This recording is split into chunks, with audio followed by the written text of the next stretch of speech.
Hello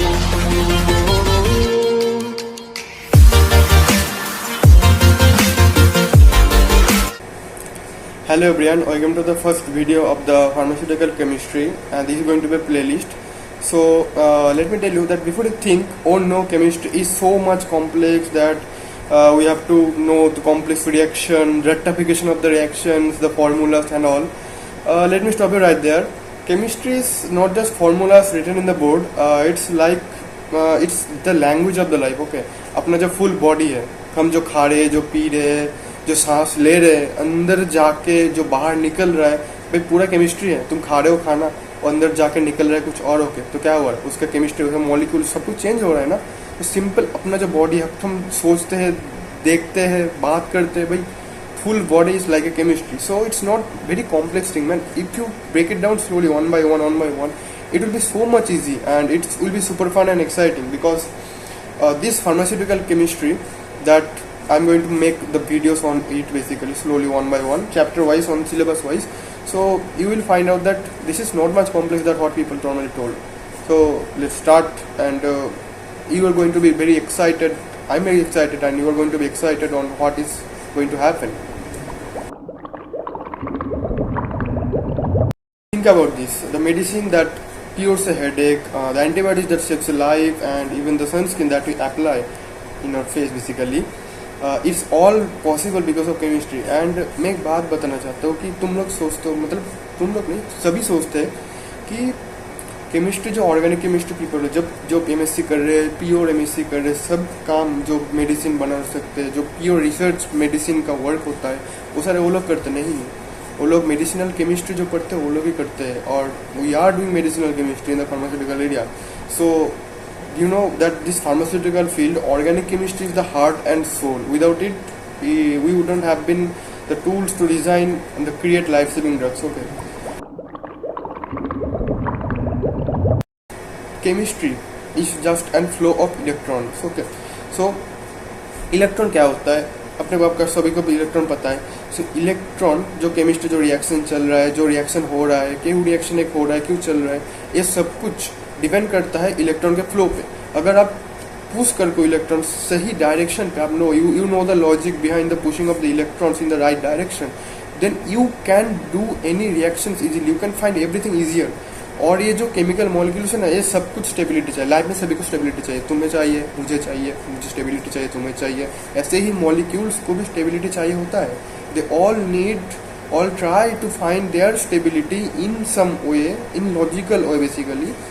And if you find the logic easily, anyone can find the logic easily, that you can make the more stable structure. And every reaction में क्या होता है कि एक starting material है, एक और स्टार्टिंग मेटेरियल, दोनों रिएक्ट किया. यहाँ तो इलेक्ट्रॉन ट्रांसफर हुआ, कुछ अटैक हुआ इलेक्ट्रॉन का एक पोजीशन पे इलेक्ट्रोफिलिक न्यूक्लियोफिलिक अटैक होके कुछ बना, फिर उसको साइक्लाइजेशन हुआ. ऐसा बहुत सारा मैकेनिज्म है ना, स्टेप वाइज. तो ये इसमें क्या हो रहा है? बस इलेक्ट्रॉन का फ्लो ही तो हो रहा है पूरा. अब इलेक्ट्रॉन फ्लो कर करके तुम सबसे ज़्यादा स्टेबल कौन से स्ट्रक्चर में रुक जाएगा, तुम्हें देखना पड़ेगा. जहाँ पे देखोगे तुम्हारा इससे ज़्यादा स्टेबिलिटी और नहीं हो सकता है, खत्म बात. ये केमिस्ट्री. सो ये जो पूरा चैप्टर है, इसमें बेसिकली हम लोग बी फार्म फार्मास्यूटिकल का सिलेबस कंप्लीट करने वाले हैं. और बेसिकली सेमेस्टर 2 में, जो कि फार्मास्यूटिकल ऑर्गेनिक केमिस्ट्री 1, इसमें अपना क्या क्या चीज़ें मैं देख के बता देता हूँ. इसमें तो फर्स्ट जो है ना, अपना जो क्लासिफिकेशन ऑफ ऑर्गेनिक कंपाउंड, इसमें IUPAC नॉमेनक्लेचर है, स्ट्रक्चरल आइसोमेरिज्म में. बहुत सिंपल है. नेक्स्ट वीडियो में उसके बना रहा हूँ कि what is the classification of organic chemistry. And then आएगा आपका species hybridisation, stability, U1A2 reactions, that is alkane, alkene, conjugated and. Topic नाम सुन के बहुत ज़्यादा कॉम्प्लेक्स फील लग रहा है, बट इतना कॉम्प्लेक्स है नहीं, बहुत ईजी है. बस you have to know the logic behind this. And for interesting things मैं बता दूं कि क्लास 11 और 12 में, मैं 11th में मेरा केमिस्ट्री में फेल हुआ था. 12th में मुझे केमिस्ट्री पसंद ही नहीं था कभी. फिर आ गया मैं बी फार्म में आने के बाद मैंने first year, second year chemistry कभी पढ़ा ही नहीं. थर्ड ईयर में आके थोड़ा बहुत स्टार्टिंग किया. तब एक टीचर मिला, उसने बताया कि केमिस्ट्री, सिंपल एक लाइन बताई कि तुम जिसको एक्सेप्शन बोलते हो, एक्सेप्शन है नहीं, ये बस है इलेक्ट्रॉन का फ्लो. और स्टेबिलिटी ऑफ द मॉलिक्यूल। तो अगर ये दोनों तुम आसानी से सोच सको तो कोई भी केमिस्ट्री मुश्किल नहीं है। तब आ गया मुझे मज़ा, थोड़ा बहुत मैंने पढ़ने लगा, फिर दिया मैंने जीपैट एग्जाम, फिर नाइपर एग्जाम, अभी मैं नाइपर मोहाली में पढ़ रहा हूँ केमिस्ट्री। सोचो जो बंदा 11th में केमिस्ट्री में फेल कर सकता है, वो आके मेडिसिनल केमिस्ट्री में रिसर्च कर रहा है अभी। और ये वीडियो में अभी लैब में बना रहा हूँ, आप देख ही सकते हो बैकग्राउंड में, क्योंकि आज रूम पे बिजली नहीं है। Okay, so that's what I am going to tell you. So students, let me show you an interesting software. This is known as Schrodinger software. and Schrodinger software हम डॉकिंग के लिए यूज करते हैं। Basically जो docking होता है ना, जो मेडिसिनल केमिस्ट्री फील्ड में आते हैं लोग, जो स्यूटिक्स में फील्ड में जाते हैं, जो देखना चाहते हैं कि अपने ड्रग अपनी बॉडी के प्रोटीन के साथ इंटरेक्ट कैसे कर रहा है, तो इसके लिए हम डॉकिंग करते हैं। तो पकड़ लो, ये अपना एक प्रोटीन है, पकड़ने की बात नहीं है, ये है अपना FTSZ प्रोटीन। ओके, तो FTSZ प्रोटीन का स्टेफिलोकोकस ऑरियस से आइसोलेट करके अपना एक्सरे क्रिस्टलोग्राफी करके ये प्रोटीन का स्ट्रक्चर बनाया हुआ है। और उनमें से अपना गूगल का बहुत सारे सॉफ्टवेयर भी यूज होते हैं। इस प्रोटीन का पूरा स्ट्रक्चर है, जो 3D स्ट्रक्चर आप देख सकते हैं, एक प्रोटीन है, इसको निकालने में कैसा होता है, और इसका नाम है 4DXD। अब इस पे ना हम लोग क्या करते हैं, ये जो प्रोटीन है इंपॉर्टेंट है बैक्टीरियल सेल डिविजन के लिए, ठीक है। अब बैक्टीरियल सेल डिवीजन में क्या होता है, FTSZ प्रोटीन बैक्टीरिया के उस सेल डिवाइड के मिडिल में जाके रिंग फॉर्मेशन करता है, और रिंग कॉन्स्ट्रिक्ट होता है, फिर दो बैक्टीरिया अलग हो जाता है, एक बैक्टीरिया से दो बैक्टीरिया बन जाता है। अब अगर सोचो कि हम इसको इनहिबिट कर दिया तो क्या होगा, तो बैक्टीरिया सेल डिवीजन नहीं हो पाएगा। तो इसका मतलब है हमें ऐसे ड्रग बनाना है कि जो इस प्रोटीन को इनहिबिट कर सके। तो बन गया एंटीबैक्टीरियल ड्रग, अपने एंटीबायोटिक जो है ऐसे काम करेगा। तो अभी मेरा प्रोजेक्ट जो है सेम इसी पे है कि मुझे ऐसे ड्रग बनाना है, ऐसे मॉलिक्यूल बनाना है जो इसको इनहिबिट कर सके। अब देखो एक रिपोर्टेड मॉलिक्यूल है जो आपको मैं दिखा दूं कि दिस वन, ये जो मॉलिक्यूल है, ये देखो, ये अपना सॉल्वेंट एक्सेसिबल सरफेस एरिया है, मतलब ये मॉलिक्यूल ऐसा दिखता है। अब ये जो है मॉलिक्यूलर स्ट्रक्चर, अब ये जो मॉलिक्यूल है इस स्पेसिफिक प्रोटीन में जाके बाइंड करेगा। आप देखो कहाँ पे बाइंड कर रहा है, इधर नहीं बाइंड कर रहा है। तो इसके जो ये साइट है, जो देखो प्रोटीन के अंदर बहुत सारे ऐसे छोटे छोटे पोर्स टाइप के होते हैं जहाँ पे अपने मॉलिक्यूल जा सकता है। अब आप देखो इसी पोर में, मतलब ये जो पोर है, इस पॉइंट पे अपना जो मॉलिक्यूल है, ये वाला मॉलिक्यूल नहीं, जो ये वाला मॉलिक्यूल, तो जाकर बाइंड कर, देखो इधर आ गया अपना, ठीक है, ये देख सकते हो, इधर जो अपना मॉलिक्यूल है वो जाके बाइंड कर दिया। तो हम इस मॉलिक्यूल जैसा, ये जो मॉलिक्यूलर स्ट्रक्चर है, ऐसे ड्रग बनाना है कि ये भी जाके सेम जगह पे बाइंड करे। तो अब कैसे करते हैं कि इधर एक देखो हेटेरोसाइक्लिक रिंग है, तो इस पे एक एपिरिडीन है, एक थायाजोल है, ये दोनों एक साथ फ्यूज्ड है। इस पे एक कनेक्टिंग ग्रुप है जिसमें ऑक्सीजन और CH2 है, मिथिलीन, एंड एक फिनाइल रिंग के साथ एक इमिडा जो ग्रुप है, एमाइड, और दो फ्लोरीन है। तो ये बेंजामाइड हुआ और ये दो फ्लोरीन हो गया। तो हमें ऐसे ड्रग बनाना है जिसमें एक हेटेरोसाइक्लिक रिंग हो, जिसमें नाइट्रोजन, सल्फर, नाइट्रोजन या कुछ और हेटेरो एटम डाल सके, एक लिंकेज और एक एमाइड ग्रुप। तो मेरा जो प्रोजेक्ट है, मैं ऐसे सिंथेसिस कर रहा हूँ कुछ ड्रग्स को जो ऐसे हो सके। अब मैं क्या करता हूँ, हम लोग क्या करते हैं बेसिकली, हम लोग बहुत सारे ऐसे मॉलिक्यूल बनाते हैं। अब उसका बनाने के बाद उसका डॉकिंग स्कोर देखते हैं, इधर डॉक करके, मतलब ये जो अपना प्रोटीन आ रहा है इस प्रोटीन में डॉक करके हम उसका डॉकिंग स्कोर देख लेते हैं। फिर डॉकिंग स्कोर देखने के बाद हम क्या करते हैं, उनको बायोलॉजिकल एक्टिविटी के लिए भेजते हैं। अगर अपना मॉलिक्यूल जो है वो बायोलॉजिकली एक्टिव आ गया तो हम उसको मॉडिफाई करते हैं थोड़े थोड़े पार्ट्स को। तो ऐसे होता है स्ट्रक्चर एक्टिविटी रिलेशनशिप। अब ये जो काम है, इसके लिए आपको जानना पड़ेगा फार्माकोलॉजी, थोड़ा बहुत बायोकेमिस्ट्री, थोड़ा बहुत, बस इतना नहीं। बट ये लोग जो ऑर्गेनिक केमिस्ट्री का प्योर स्टूडेंट है, ठीक है, जो MSc कर रहे हैं, जो BSc कर चुका है केमिस्ट्री में, उनको कुछ नहीं पता है, ये पता होता है हमको। तो इसलिए we are important, pharmaceutical chemists are important to synthesise drugs. वो ऑर्गेनिक केमिस्ट्री वाले बस ये सिंथेसाइज कर देंगे, बट इसको हमें क्यों सिंथेसिस करना है, कहाँ पे क्या मॉडिफिकेशन में काम करेगा, ये करते हैं medicinal chemistry. So this is very important. And देखो भाई, इस सॉफ्टवेयर में जाके अब ये सब कर रहे हो, मजा तो आएगा यार, मुझे भी मजा आने लगा। This is known as storage software. अब आपको दिखा दो नेक्स्ट सॉफ्टवेयर।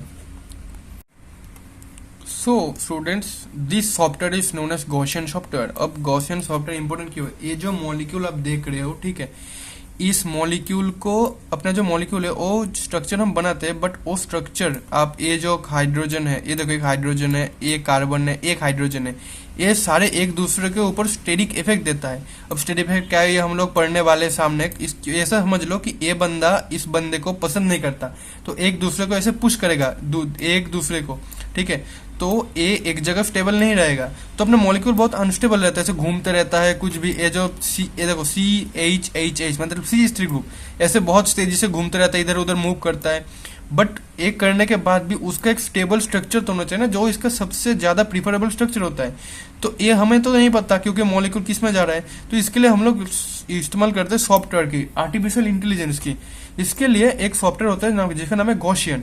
अब ये क्या करता है, हम स्ट्रक्चर बना के इसको देते हैं गॉसियन को कि स्ट्रक्चर ऑप्टिमाइजेशन करो। तो वो लोग डेंसिटी फंक्शनल थ्योरी, एक थ्योरी होता है, उसको इस्तेमाल करके सबसे ज्यादा स्टेबल और मॉडिफाइड स्ट्रक्चर जनरेट करता है। और इसके लिए ना इसको बहुत टाइम लगता है। अब ये जो सॉफ्ट स्ट्रक्चर मैंने मॉडिफाई कर रखा है, इसको मैंने सुपर कंप्यूटर में डाला हुआ था। सुपर कंप्यूटर में इसको मॉडिफाई करने के लिए भी बहुत टाइम लगता है। कितना टाइम लगता है आप देखोगे। ये जो मॉलिक्यूल है इसका फाइल है। अब अगर मैं इसके एंड पे जाऊं तो आप देखो इधर सुपर कंप्यूटर में इसको करने के लिए 48 मिनट 3.8 सेकंड लगा हुआ है। इतना टाइम इसमें करने के लिए लगा हुआ है। और इलाइफ टाइम है 3 मिनट, मतलब एक पॉइंट पे एक मॉडिफिकेशन के लिए इसके 3 मिनट लगा हुआ है इसको करने के लिए। सुपर कंप्यूटर आप सोच रहे हो हमने कंप्यूटर क्या होगा। तो ऐसा मैं एक और मॉलिक्यूल आपको दिखा सकता हूँ जो कि और भी ज्यादा टाइम करने वाला है। जैसे कि ये इसको पकड़ लिया यहाँ ओपन, अगर आप इसको देखो तो इसको मॉडिफिकेशन के लिए कितना टाइम लगता है, 19 आवर्स 39 मिनट एंड 46.7 सेकेंड्स इसको मॉडिफिकेशन करने के लिए टाइम लगा सुपर कंप्यूटर का। तो ये जो सॉफ्टवेयर है हम यूज करते हैं क्वांटम मेडिसिनल स्टडी के लिए। अब नॉर्मली आपको पता नहीं है इस हाइड्रोजन के साथ इस हाइड्रोजन का डिस्टेंस कितना होगा, या ये जो ऑक्सीजन है और ये लाल वाला ऑक्सीजन है इनका डिस्टेंस कितना होगा, या फिर ये जो नाइट्रोजन है इस कार्बन के साथ डिस्टेंस कितना होगा। आफ्टर ऑप्टिमाइजेशन हम क्या करते हैं, अब ये जो स्ट्रक्चर मिलता है इसको अगर हम सिलेक्ट कर लिया 1 और 2, तो इधर देखो इसका डिस्टेंस दिखा रहा है आर्मस्ट्रॉन्ग में 1.33874 आर्मस्ट्रॉन्ग। अब ये जो हाइड्रोजन है इसके साथ और इसका जो डिस्टेंस है वो आप देख सकते हो इधर 2.67454 आर्मस्ट्रॉन्ग। और ये एकदम परफेक्ट होता है, प्रिसिशनल होता है, ठीक है। ये सॉफ्टवेयर भी हम यूज करते हैं ताकि हम देख सकते हैं कि जो बायोलॉजिकल फील्ड जो थोड़ी देर पहले आपको दिखाया वो जो हाइड्रोफोबिक पॉकेट है इसके दूर, मतलब ये जो इंटरेक्शन शो कर रहा है इसका डिस्टेंस हम मेजर करते हैं कि हाँ इतने डिस्टेंस में रहने के वजह से इसका इंटरेक्शन शो करता है। तो आप मॉलिक्यूल जनरेट करते हैं ऐसे मॉडिफिकेशन करके ताकि कुछ मॉलिक्यूल का डिस्टेंस लगभग इतना हो सके कि वो उधर जाके इंटरेक्शन शो करेगा।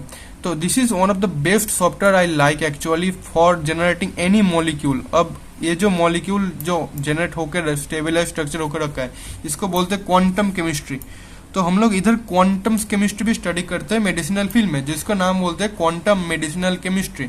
And really guys we are doing everything in this medicinal chemistry field, जो कि फाइनली एक ड्रग बनाने के लिए काम आता है। तो this is not like so much easy but it is very fun. So I think you all like this thing, and we have another thing. I think you all studied NMR, okay? Right? What is NMR and things all? But let me show you one specific example. Like this is one of the molecule that I'm synthesizing, and this is the NMR of that molecule. Okay? अगर आप देखो इस molecule को अच्छे से, तो इधर देखो ये जो मॉलिक्यूल है इसका 9.5 ये डिसिलर वैल्यू रहेगा। इधर एक पीक है, इधर एक पीक है, इधर एक पीक है। अब पीक क्या है, ये पीक दर्शाता है अपनी जो मॉलिक्यूल है उस पे कहाँ पे हाइड्रोजन है, किस पोजीशन पे हाइड्रोजन है, कितने सारे हाइड्रोजन है वो सारे। अब ये कैसे करते हैं ये हम वीडियो में आगे डिस्कस करने वाले हैं। हम ऑलरेडी डिस्कस करके हम दिखा देंगे आपको कि कैसे एनएमआर तो देख के हम लोग प्रेडिक्ट कर सकते हैं कि हाँ यही अपना मॉलिक्यूल है। तो ये जो मॉलिक्यूल है ये प्रोटोन एनएमआर का है, और इसका देखो मेरा एरोमेटिक रीजन पे इतने सारे पिक्स है, तो मेरा एरोमेटिक ग्रुप ज्यादा है रादर देन एलिफेटिक। एलिफेटिक में कोई पिक ज्यादा है नहीं, ये थोड़ा थोड़ा इम्प्योरिटी का पिक है और ये ट्राइमिथाइलसिलेन का पिक है, ठीक है। अब अगर हम इसका एक कार्बन एनएमआर देखें तो ये रहा अपना कार्बन एनएमआर। देखो कार्बन एनएमआर एरोमेटिक रीजन पे इतने सारे कार्बन पे, एक कार्बन, दो कार्बन, तीन कार्बन, 4, 5, 6, 7, 8, ये हम काउंट करके बोल सकते हैं अपने पूरे मॉलिक्यूल में कितने सारे कार्बन है। अगर हम एनएमआर देने के बाद अगर कार्बन मैच हो गया तो इसका मतलब yes, what we are going to try to synthesize, we got this molecule. That's why I am going to tell you this series what we are going to make. It will be really helpful and you will understand a very precious thing on the field of medicinal chemistry. Organic chemistry तो आप जानोगे, but उसके साथ medicinal chemistry का importance क्या है उस field पे और वो कैसे करता है, ये सब कुछ हम लोग जानने वाले हैं आगे के वीडियोस में। तो दोस्तों बने रहिए और उम्मीद करता हूँ आप सभी को सीरीज पसंद आया होगा। तो अगर सबसे पहले लेटेस्ट वीडियो देखने के लिए आप लोग लाइक कीजिए एंड चैनल को सब्सक्राइब करके रख दीजिए। Thank you.